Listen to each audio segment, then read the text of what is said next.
Welcome to the Not Old Better Show, Smithsonian Associates interview series on radio and podcast. The show covering all things health, wellness, culture, and more. The show for all of us who aren't old, we're better. Each week, we'll interview superstars, experts, and ordinary people doing extraordinary things, all related to this wonderful experience of getting better, not just older. Now, here's your host, the award-winning Paul Vogelzang. Welcome to the Not Old Better Show, Smithsonian Associates interview series on radio and podcast. I'm Paul Vogelzang, and today we delve into the heart of history with a riveting narrative. Our guest is the acclaimed best-selling author and historian, Michel Paradis. Michel Paradis, Smithsonian Associate, is here to discuss his latest book, The Light of Battle. It's a fascinating exploration of General Dwight D. Eisenhower's journey. We will explore the strategic genius behind Operation Overlord. This operation was a turning point in World War II, as was D-Day, which we will also be talking about. But imagine the immense pressure on Eisenhower's shoulders. He had to rally, negotiate, and solve crises relentlessly. Eisenhower appeared calm, yet inside, it was a whirlwind of thoughts. On the eve of D-Day, he gave a powerful speech to his troops. In the shadows, he penned a resignation letter, fearing failure. Paradis paints a vivid picture of these crucial months. Eisenhower's leadership evolved significantly during this time. Eisenhower's internal struggles shaped his pivotal decisions. Michel Paradis draws from meticulous research and newly discovered records. We will uncover with Michel today the personal and political intricacies that Dwight D. Eisenhower faced. This is a story not just about a general, but about a man whose actions helped shape the modern world. America became a superpower. Join us as we unravel the complexities of Eisenhower's character. We'll learn how he became a symbol of American strength.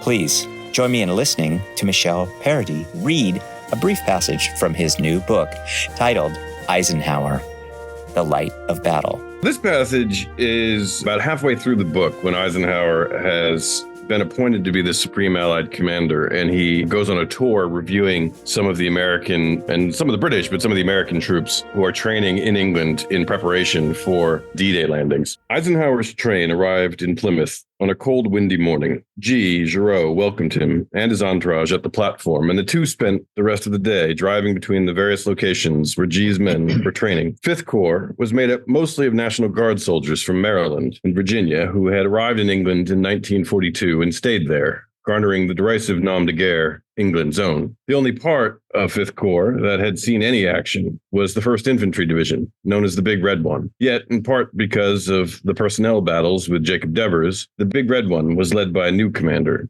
who had not led men in combat since World War I. At each stop, G's men assembled for a formal review, and Eisenhower spoke from a partially memorized script of sorts that he was getting adept at meaning every time he said it. "You are the ones," he would say, "who must and will win this war." His remarks, brief and plain-spoken, were always apt to provoke an ovation. Eisenhower would then tell the men to break rank so he could get a good look at them, saying something like, "I wonder whether I could expedite this by asking you to forget your orders you've received so far today and break ranks and gather around here so I can talk to you. Standing out there, you remind me too much of a firing squad." It was a leadership trick that he had copied from Monty. Eisenhower envied the electric effect Monty had on his men, but he made the trick his own, developing a folksy patter and mingling about, shaking hands, asking where everyone was from. "Is there anyone here from Kansas?" He'd pick men randomly to connect with, asking what job they did back home. He'd asked how the food was. Eisenhower was maniacal about the quality of the mess halls and always made a point of inspecting the food that the men were getting. The most important thing for a commander to do, Eisenhower would advise his son in one of his many letters on military leadership, was to take care of his people. Were they fed? Was their clothing warm? Did they have good shoes and socks? How were their feet? It was the small stuff that was not in the training manuals, but to him was the essence of leadership. Eisenhower was not there to be their buddy, but unlike, say, Patton, Eisenhower thought there was nothing to be gained from intimidating them. And so, when he sensed that some young man was feeling self-conscious about meeting the Supreme Allied Commander, he'd crack a dreadful joke from his growing catalog of dreadful jokes. He'd tell the one about the 2 soldiers who saw a 4-star general driving by in a limo. "Boy, that's the job I'd like in the Army," one said. To which the other replied, "Oh, I don't know. There's disadvantages. For one thing, you'd never be able to look forward to a promotion. Or if Eisenhower wanted something a little ribald, he'd tell the story of the Mae West, the nickname given to the standard issue life preserver that inflated on a soldier's chest. The British soldier, he would say, was seen blowing up his Mae West in the morning. Someone asked him what he was doing. Blowing it up, the soldier replied. This is the only bloody air support I'll get all day. Eisenhower would take the laugh, since everyone always laughed, and then he would get more serious. Well, men, I can tell you that you are not in the position of that soldier. You'll have air support. And if he was particularly keen to rev the men up, he would say that he looked forward to seeing them in Berlin, where he promised everyone champagne, even if I have to buy it myself. As they left Plymouth that evening, Harry Butcher joked that given the number of times he had repeated that line, Eisenhower was running up a pretty big champagne bill. Not missing a beat, Eisenhower smiled and assured Butch that when they reach Berlin, there'll be plenty of money in the contingent fund to buy champagne. Getting out of London and meeting all these young men quickly became Eisenhower's favorite part of the job. It was invigorating. It inspired him. It not only made the constant bullshit in London more bearable, it made it worthwhile. And getting that fresh air was more important because the bullshit was piling higher. That, of course, was our guest today, Michel Paradis, Smithsonian Associate, reading a brief passage from his new book, The Light of Battle, about Dwight D. Eisenhower. This episode promises to be thought-provoking and enlightening. Stay tuned for an unforgettable journey into history. Michel Paradis, welcome to the program.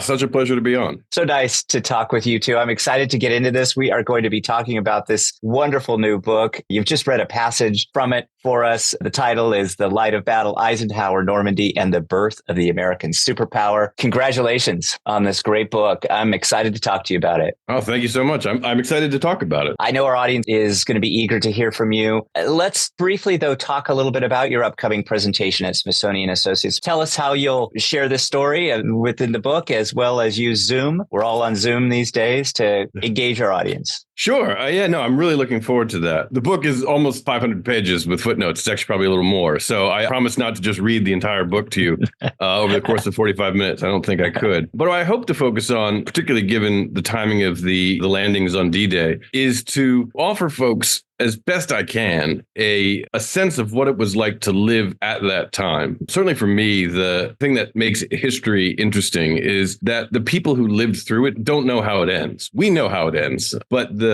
real challenge for a historian, and I would say also the real joy of writing, is being able to try and get in that headspace, to think and feel what it was like with so much uncertainty, not only about how D-Day would go, but what would be on the other side once they got into France, how long the war would last, how would the Germans fight. There's just so much that people didn't know that we take for granted today. So my main goal will be to try and get people to think about what it was like to live in 1944 and how uncertain and really how different the world was from how it is today. I'll probably spend about 45 minutes talking. I've put together a number of clips, almost all archival video, a few photographs here and there to show you along the way to illustrate not only the topics I'm talking about, but letting you see the people too. And what I really do love about video images and sharing them is you get a different sense of somebody when you see them moving about and walking. These are not statues. These are not marble figures or bronze figures that are in museums or in prominent places being celebrated. These are people, in Eisenhower's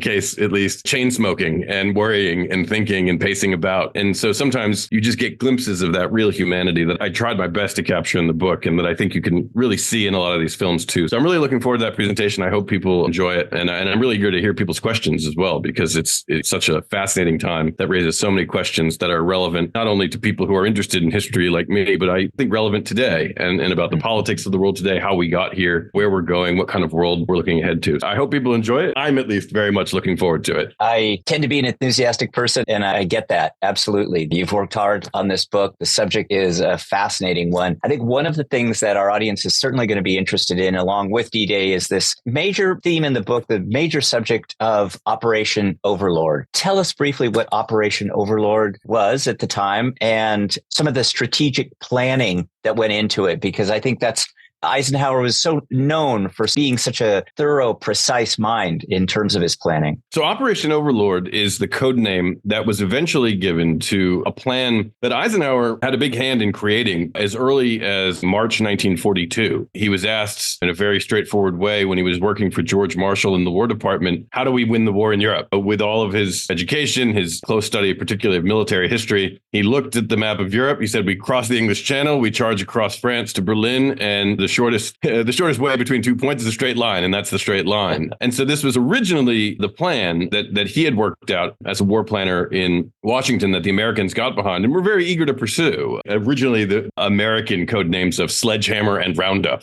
And what they encountered quite quickly was pretty stiff British opposition to this kind of direct planning. And there were a number of reasons for that I'll talk about a lot during the presentation, and certainly I dig into in the book. But the British had an entirely different theory of using military power. They were very averse to land wars in any major way, World War I being the major cautionary exception that sort of almost proved Britain's rule of not engaging in major land conflicts. They preferred to use their far superior naval power and even their superior air power to weaken an enemy and then only attack once the enemy had been sufficiently weakened. A strategy that seemed, certainly to the British, to make a lot of sense, given that you had 90% of the German army pinned down in the Eastern Front, getting bloodied by the Russians. So there were, genuine strategic differences in thinking between the British and the Americans. The British also were very casualty averse. They had lost hundreds of thousands of young men in the prime of their lives in World War I. They had already been at war at that point for several years against the Germans, had lost many casualties in those wars as well. And so there was a real fear, a genuinely and a kind of reasonable fear that, as Churchill would say, that an invasion of northern France would cause the English Channel to become a river of blood. And they were very averse to that. But there was also a deep political dimension to that as well, which doesn't get as much play in the more nostalgic treatment of World War II. The British Empire in 1941, 1942 especially, is the largest and most powerful empire the world had ever seen to that point. It covers a quarter of the globe, has a quarter of the world's population. The British Navy dominates the seas. All finance, communications of any sort of significance are being in one way or another controlled or routed through London. So the British understood that this was one war in a long series of wars that the British Empire would always be engaged in, understood that there were imperial gains to be had, particularly in the Mediterranean. They were very wary of the Soviets as an ally. The British certainly had an interest in occupying the Eastern Mediterranean to cut off the Soviet Union's advance into Eastern Europe as well. And so the British, basically as the senior partner in the alliance at that time, redirected Allied strategy towards those projects in Europe, whether or not it was the North Africa campaign, ultimately further campaigns in the Mediterranean, in Italy, and even Africa was explored for its potential as a particular theater. And that more or less was the direction of the war for the first 2 years. What became Operation Overlord basically gets tabled. This very slow ongoing planning for what an eventual invasion of France might look like. But that's not the strategy for most of the war. But that changes in 1943 at the Cairo Conference, which is the first real big showdown between the British and the Americans over war strategy, where the British again come to the conference with the plan of deferring an invasion of France a little further along if they can. And the Americans come along and say, no, the time is right to charge across the English Channel to execute the coup de grace against Germany. As I describe in the book, it was a pretty explosive encounter between a bunch of old gentlemen who nearly get into a fist fight in these conference rooms, shouting at each other over the direction of war strategy. But a big change by this point is that America is different at the end of 1943 than it was at the end of 1941. At this point, the United States is producing 7 times as many ships as the British, twice as many tanks, twice as many airplanes. We've expanded all around the world with our own global logistics network. And this partnership, where the United States very much had been the junior partner at the beginning of the alliance, is now at least a partnership of equals. A compromise is cut where the British gain control over the Allied operations in the Mediterranean, and an agreement is had to move forward with Operation Overlord. With that decision finally in place, the key question is who's going to lead it. At the time, everyone thought it would be George Marshall. He deserved it, if nothing else. But at the last minute, Franklin Roosevelt, in his infinite political wisdom, picked Dwight Eisenhower instead. And for reasons that I do unpack a lot in the book, that was probably one of the most consequential decisions of the war, may have been even one of the most consequential decisions in modern American history. And from there, really from December of 1943, Operation Overlord is set. Dwight Eisenhower is in command, and the invasion of France becomes imminent. Eisenhower's leadership style changed really during this run-up to D-Day. He was always a deep thinker. He was a military expert, schooled, but the worldwide nature of this war forced him to make some decisions that were unique, and he really had to adapt. Tell us a little bit about how he made some changes in his own thinking during this process. Frankly, what drew me to this project, the story of D-Day has been told so many times, I wouldn't have taken it on just to add yet another. But what drew me to this project was this deep, genuine curiosity about Eisenhower himself, because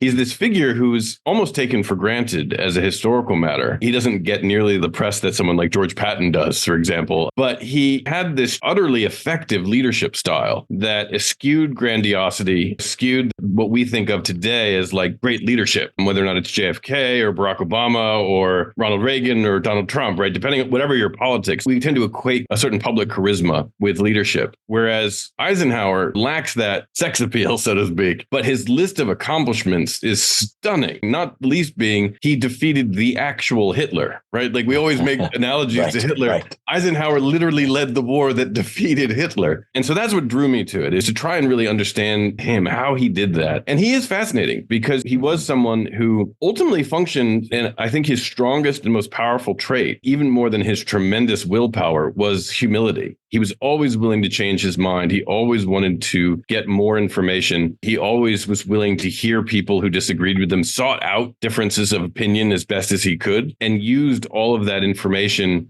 to make the best decision that he could, knowing that it might turn out badly. That part of that humility is that he just sensed this internal core of character that knew his job was to make the best decision he could. And the best decision might turn out to be wrong. Bad decisions might turn out to be great, right? That how things turn out was out of his control, but his duty was to listen to the voices, no matter where they came from, who offered some insight or some wisdom, and then to make the decision and not look back, and to be decisive about it and not dither and not whine, not feel self-pity. Instead, take all the blame for the things that go bad and give away all the credit for the things that go well, because that is ultimately how you can genuinely be effective, genuinely accomplish things that 6 months, even 3 months before D-Day looked impossible, or not impossible, fatally risky for so many different reasons. That was really one of the more enjoyable and fascinating things to me, is to watch Eisenhower grow as a leader, grow in his confidence as a leader, and how often his growing in confidence meant that he was even more ostentatiously humble, even more willing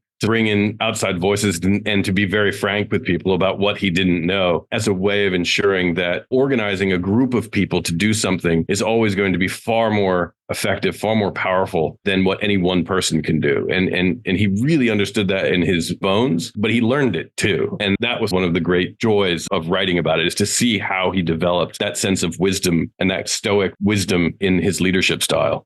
Hi, it's Paul. Do you love entertaining, informative, eclectic, insightful programs about culture, health, science, life, and everything Smithsonian? As part of our Smithsonian Associates interview series on radio and podcast, we're introducing you to the new Smithsonian Associates streaming series. Smithsonian, a nonprofit organization, is excited to present this new aspect of their 55 years as the world's largest museum-based educational program. Join us from the comfort of your home as we periodically interview Smithsonian Associate guest speakers. Our audience here on radio and podcast can explore our website for more information, links, and details at notold-better.com. Thanks, everybody. Our guest today is Michel Paradis, who has written the wonderful new book, The Light of Battle. Michel Paradis is a Smithsonian Associate, will be appearing at Smithsonian Associates coming up. Please check out our show notes today for more information about Michel Paradis, his wonderful new book, which is getting great reviews everywhere. I've enjoyed it. I really want to recommend it highly. Certainly not the only one. I thought that this one review from General Wesley Clark, of all people, just says so much about the book. And I'm just going to read a brief section of it because I just was so impressed. He says, Michel Paradis has brought one of America's greatest generals to life in a masterly portrait of Ike at his most vulnerable, at challenging moments of wartime command. I love that because you touch on that. And in the book, you touch on these internal struggles that Ike faced, yet he was successful at rallying the troops. He was successful at negotiating with the troops. I think that does speak a lot about the man, but I think that humility really was, he was so genuine in assessing the risk and then conveying it in ways that were meaningful. What's your favorite rousing speech, maybe, or just tell us a little bit of the history of Ike's ability to use some of this great dialogue to motivate? My favorite line is the most controversial line, certainly in this book, and probably one of the most controversial lines in his entire career. And it's controversial not because of what he said, but no one exactly remembers precisely what he said, and which almost shows why it was so perfect. And that comes on, it's about 4:30 in the morning on June 5th, 1944. And to give you a little context, a day and a half earlier had been a beautiful day in southern England, intemperately warm and sunny. And anyone who's ever lived in England knows that that almost seems like the apocalypse if you are in London in late May, early June. His weather advisors come to him and says, we hate to break this to you, but there's a squall coming. There's a massive, almost typhoon-like storm that is about to rip through the English Channel and is going to make it impossible to use air power because it's going to be too cloudy. It's going to make the men at best seasick. It's going to make the voyage across the English Channel incredibly treacherous, reduce visibility. Everything will go badly if you go in this weather. And he and his advisors take this information at their command conference. They're looking outside at a blue sky and bright sun, but based on the data, right? Based on the information, as opposed to what their guts might tell them. Eisenhower gets almost everyone to agree to postpone the invasion. Sure enough, the weathermen turn out to be correct. A massive squall is just tearing the English Channel apart, including their headquarters in Southwick House. They're just completely distraught because the invasion had been initially scheduled for June 5th. They have a very small window when the tides and the moon are all going to be perfectly right to get all these intricate pieces, whether or not it's the airborne, the air part of the operation, the Air Force's bombing runs, the Navy part of it. There's so many moving pieces that have to go together just right to make this invasion successful. And if they postpone it by another 2 days, they're going to have to wait basically until the end of June, July to launch the invasion again. And there's no telling what could happen in that time. The Nazis could develop new weapons. The element of surprise could be lost. They're going to have a shorter fighting season because there's going to be less time in the summer. There's any number of reasons why this is an incredibly unattractive proposition. But nevertheless, he postpones the invasion, originally scheduled for June 5th to June 6th, with the expectation they may have to do so again. But then the weathermen come to the command conference and say, we have a glimmer of hope. There is going to be, based on our calculations, a brief window where all of the storms that are presently in the English Channel are going to be sucked back into the Atlantic for about 24 hours, and then they're going to come back in. But in that window, you should have relatively clear skies, relatively smooth waters to be able to launch this invasion the way it is planned. Everything is pushing against this in terms of what your gut would tell you. They're sitting there in Southwick House, which is this old manor house where they repurposed the library as this conference room. And Eisenhower is just sitting on this leather couch by himself. The rain is tearing away at the walls. The wind is howling through the old seams of this manor house. It's the middle of the night. Everyone takes this recommendation and says, yes, I approve. We should go, given this information. It's all up to Eisenhower. And he's sitting there. The accounts have varied wildly, as you might expect. But what everyone agrees on is that he sits there for a long moment. He looks around the room at everyone, makes eye contact with all of his commanders, and then just sits silently for what I'm sure felt like hours, and then says something. The quote that I tend to prefer is, okay, let's go. And that's it. And that is like a coach saying, get out on the field. And why I say that is that is actually a phrase that his old coach at West Point advised coaches to say right before any play. He said, okay, when it's time to get on the field, your job as the coach is to say, okay, let's go. There have been many variations on it. Okay, we'll go. Let's go, guys. Everyone remembers it slightly differently. Some of the British said it was something delightfully American. But at the end of the day, the most important sentence probably in his career was to simply say, okay, let's go. I think that's almost a perfect encapsulation of both Eisenhower's plain simplicity with which he spoke, the clarity of his mind, and ultimately why he was so successful as a leader, because he wasn't making himself the center of that moment. He wasn't taking it upon himself to try, like Churchill both did and could, because he was Winston Churchill, to take that moment to rouse everyone to think about the momentous event that they were now a part of. It was all about getting the job done and working together for a common goal that was greater than any one of them. And the best way to do that was to be like an old football coach and say, okay, let's go. Thank you. That's a great story. Final question for you, Michel Paradis. We so appreciate your time. Tell us a little bit about the words in the subtitle, American Superpower. What was it about Ike and Eisenhower's time that really led to this country becoming the superpower that it certainly has been for decades now, since his time? That was one of the other major themes. And I touched on it a little while ago when I was talking about this big conference where America and Britain were at equal stature and therefore at great odds with one another for the first time. But one of the other pieces of the book that I found fascinating and really tried to explore was how it's this 6-month period where the United States really does become the superpower that we know it to be today. And there are a lot of reasons for that. Some Britain's own failings, some American luck, to be perfectly honest with you. But D-Day is the first major operation that bears the hallmark of the United States acting in the world as a major power. Britain had more or less directed the war up until that point, but it's D-Day where an American-led invasion goes from the heart of the British Empire onto the European continent to literally free the old world from tyranny. If someone had told you that story about the ancient Romans, it would be something we would think was like in the Aeneid, right? It would seem like a myth. It's almost too perfect, but it's true. It was in Life magazine. And America's rise as a superpower is really quite distinct from the traditional empires that it replaced, to include the British Empire. Whereas traditional empires were really quite shameless about seeking their own prestige,